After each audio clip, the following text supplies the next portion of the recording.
আ, আ, আহ, তোমার চিংড়ি রান্না করা হলো? বেরুতে হবে আমায়। অনেকগুলি গ্রামে গ্রামে ঘুরে তবে এই চিংড়ি ভাজা আর চিংড়ির পকোড়া বিক্রি করতে হবে। আজ আবার আরো দুটো অন্য গ্রামে যাব। কয় গো, তোমার হলো? এই তো হয়েই গেছে। এবার শুধু খালি ঝড়ায় তুলে দেব, তাহলেই হয়ে যাবে। বললে হবে না, তোমার হাতে একটা আলাদাই জাদু আছে। তোমার হাতের চিংড়ির পকোড়া যারা খেয়েছে তারাই নাম করেছে। তা আমি এত বছর ধরে চিংড়ির পকোড়া ও চিংড়ি ভাজা রান্না করেছি, হাতের একটা পরিমাপ তো আসবেই নাকি? এই চিংড়ি আমাদের জীবনের সাথে ওতপ্রোতভাবে জড়িয়ে গেছে। হ্যাঁ, এ কি আর কিছুদিনের ব্যবসা? সেই 10 বছর আগে শুরু করেছিলাম, এখনো চলছে। খাবারের স্বাদ তো বারবারই কথা, তাই না? এই যে তোমার চিংড়ির পকোড়া আর চিংড়ি ভাজা, একদম গরম গরম। নিয়ে যাও, না হলে আবার ঠান্ডা হয়ে যাবে।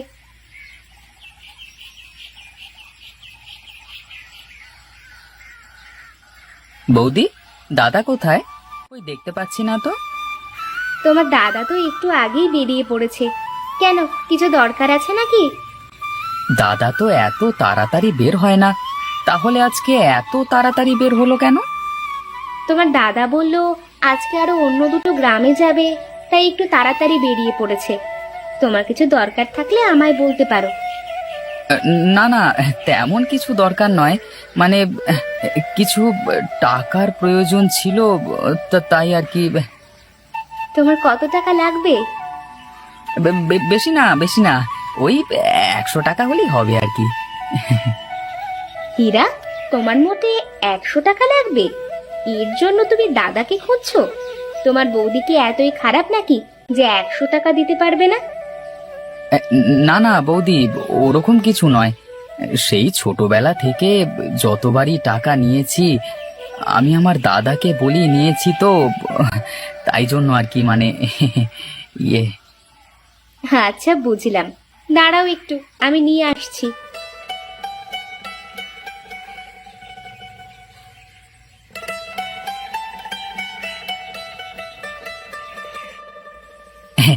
অনেক ধন্যবাদ বৌদি।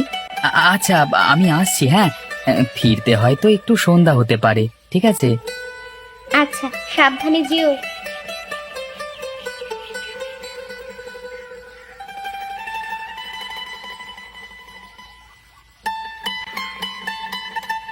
আমাকে 1 প্লেট দাও তো।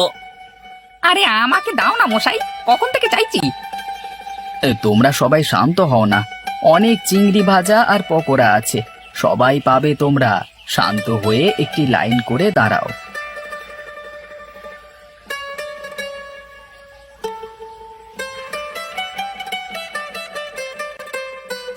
তা আর কিছু পড়ে আছে নাকি? বেশ ভালোই তো বেচা কেনা হলো দেখছি, হ্যাঁ? জি বাবু, আর 1 প্লেটই পড়ে আছে, আপনাকে দেব নাকি? খাবার জন্যই তো এসেছি, তা দিয়ে দাও। এই নিন বাবু, আপনার 1 প্লেট।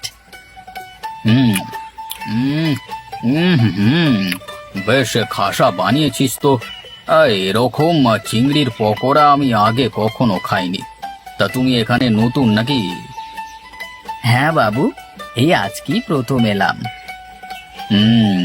তাহলে ভাই শোনো, একটা পরামর্শ দিচ্ছি। এই কচুর হাটে অনেক লোকজনের আনাগোনা।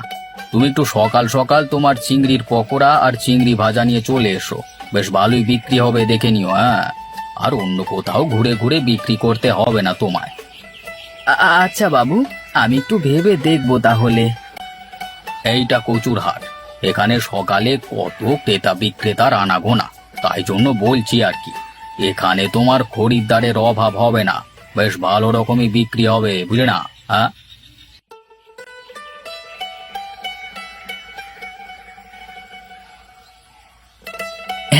আজকে বেশ ভালো রকমই বিক্রি হয়েছে, কাল থেকে এবার কচুর হাটই বসবো।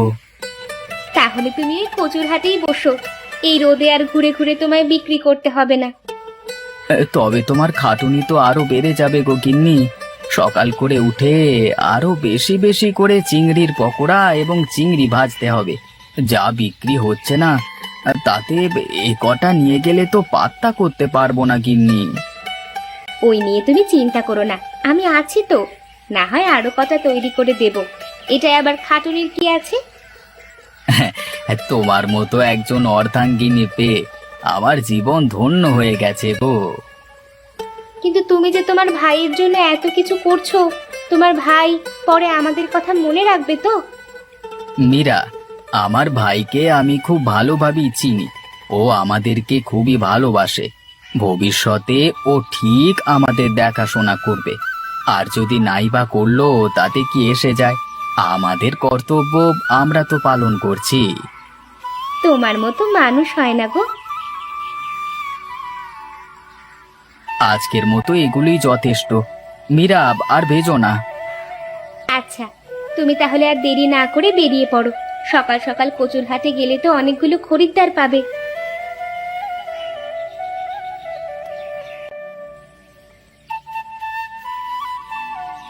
খেয়ে যান, গরম গরম চিংড়ির পকোড়া খেয়ে যান। মাত্র কিছু টাকা খরচ করেই আপনি খেতে পারেন চিংড়ির পকোড়া এবং চিংড়ি ভাজা। খেয়ে যান, খেয়ে যান।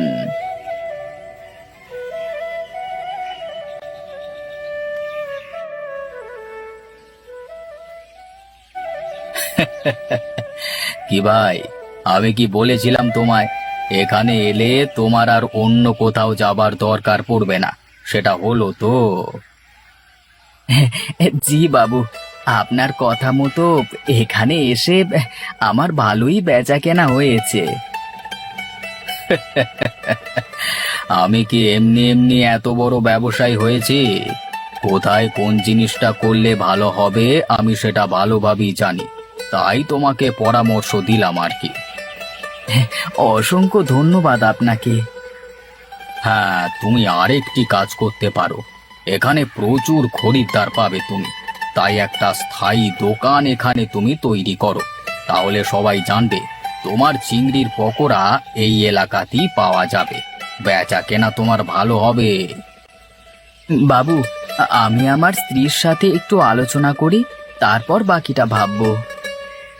তোমার যেটা ভালো লাগবে তুমি সেটা করো। আমি শুধু তোমাকে একটু পরামর্শ দিলাম আর কি।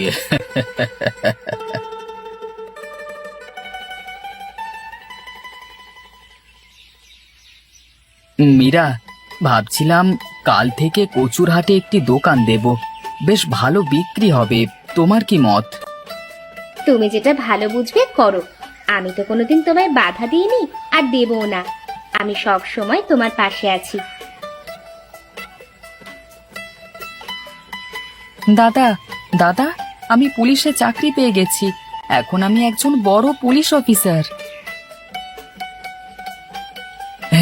কি বলছিস রে তুই? আমি ঠিক শুনছি তো? হ্যাঁ দাদা, তুমি ঠিকই শুনছো। হ্যাঁ, আর তোমাদের এত কষ্ট করে চিংড়ির পকোড়া বিক্রি করতে বেরোতে হবে না। আমি আমি আমি সবার দায়িত্ব নেব দাদা। আরে সেটা বললে হয় নাকি? এতদিন ধরে আমি আর তোর বৌদি মিলে চিংড়ির পকোড়ার ব্যবসা করছি। হঠাৎ এভাবে বন্ধ করে দেওয়া যায় নাকি রে পাগল? হীরা, তুমি পুলিশ হয়েছো? এটা আমাদের খুব গর্বের বিষয়। কিন্তু এই ব্যবসা তো আমরা বহুকাল ধরে করে আসছি। হঠাৎ কিভাবে বন্ধ করে দেব? পাগল ছেলে, তুই তোর চাকরিতে মন দে। আমরা ঠিক আছি। তুই নিজের লক্ষ্যে অগ্রসর হ। কালকে কচুর হাটে আমরা একটা দোকান দেব। এবার থেকে আমি আর তোর বৌদি সেখানেই বসবো। তোর বৌদি চিংড়ি ভেজে পকোড়া তৈরি করবে, আর আমি খরিদ্দারদের সামলাবো। তোমার দাদা ঠিক বলেছে হীরা। তুমি তোমার লক্ষ্যে অগ্রসর হও, এইসব ভেবো না। তোমরা যেটা ভালো বুঝবে করো।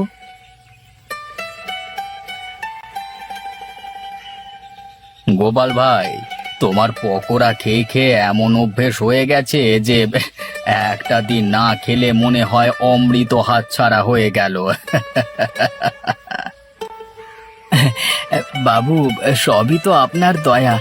আপনি না বললে না এখানে রোজের বসতাম, না এত বিক্রি হতো। বাবু, আজ থেকে আপনার চিংড়ির পকোড়া খাওয়ার জন্য কোনো মূল্য লাগবে না। আমরা বিনা মূল্যে আপনাকে চিংড়ির পকোড়া খাওয়াবো। আচ্ছা গোপাল, আমি শুনলাম নাকি তোমার ভাই পুলিশে চাকরি পেয়েছে। হ্যাঁ বাবু, ঠিকই শুনেছেন। আজ থেকে আমার ভাই একজন সাধারণ ব্যক্তি নয়, বড় পুলিশ অফিসার। বাহ বাহ বাহ বাহ বাহ বাহ বাহ, খুবই আনন্দের সংবাদ এটা।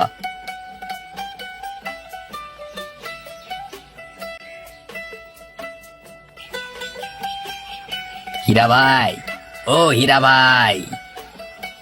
জি, আমায় কিছু বলছেন? হীরা ভাই, তুমি তো এখন অনেক বড় পুলিশ অফিসার, আমাদের গ্রামের গর্ব।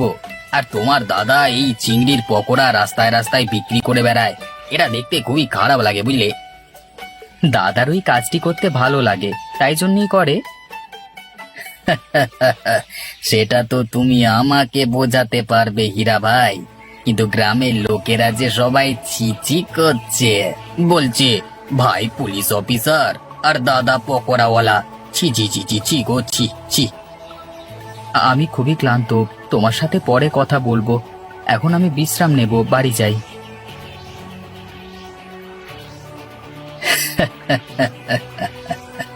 হীরার কানে গোপালের নামে যা বিষ ঢেলে দিয়েছি, এটাই যথেষ্ট ওদের আলাদা করবার জন্য।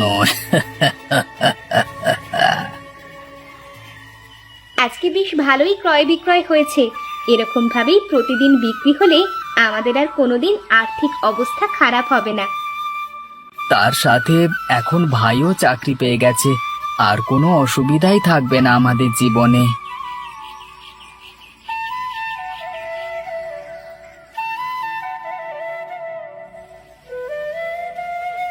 ভাই, আমি বুঝতে পেরেছি রে, তো রাগ হয়েছে। তুই এত বড় পুলিশ অফিসার, আর আমি তোর দাদা হয়ে একজন চিংড়ি মাছের পকোড়া বিক্রেতা। খারাপ তো লাগবেই। আচ্ছা, আমি চিংড়ি মাছের পকোড়া বিক্রি করা ছেড়ে দেব, কিন্তু খারাপ লাগছে এটা ভেবে যে যে কাজ করে তোকে মানুষ করলাম, এতদিন সংসার চালালাম, সে পেশা আজকে ছেড়ে দিতে হবে। তোমার সম্মানের জন্য আমরা যেমন সব সময় সবকিছু করেছি, এখনো সেটাই করব। না দাদা, তুমি তোমার পেশা কোনো দিন ছাড়বে না। আমি আমার ভুল বুঝতে পেরেছি। আমি চাকরি পেয়ে টাকার নেশায় অন্ধ হয়ে গেছিলাম, ভুলে গেছিলাম যে কোনো কাজই ছোট নয়। সৎ পথে কাজ করে রোজগার করছো, এতে খারাপ কি আছে? এটা আজ আমি বুঝতে পেরেছি দাদা। ভাই আমার, তোকে আমি কোলে পিঠে করে মানুষ করেছি রে, এই চিংড়ির পকোড়া বিক্রি করে। দাদা বৌদি, আমায় তোমরা ক্ষমা করো। আমি হারুর কথা শুনে তোমাদের সাথে এরকম খারাপ আচরণ করেছি, আমাকে ক্ষমা করে দিও। হীরা, তুমি তোমার ভুল বুঝতে পেরেছো, এটাই আমাদের কাছে অনেক বড় পাওনা। আরে নিয়ে যান নিয়ে যান, অল্প দামে চিংড়ির পকোড়া। খাবেন একবার, ভাববেন 10 বার। খেয়ে যান খেয়ে যান। আমাদের ভিডিও ভালো লাগলে লাইক করুন, আর ভিডিওটা কেমন লাগলো কমেন্টে জানাতে ভুলবেন না কিন্তু। এই রকম গল্প নিয়মিত পেতে চ্যানেলটিকে সাবস্ক্রাইব করুন, আর অবশ্যই বেল আইকনটি অন করে রাখবেন। আমাদের ভিডিও সবার আগে পৌঁছে যাবে আপনার কাছে। ধন্যবাদ।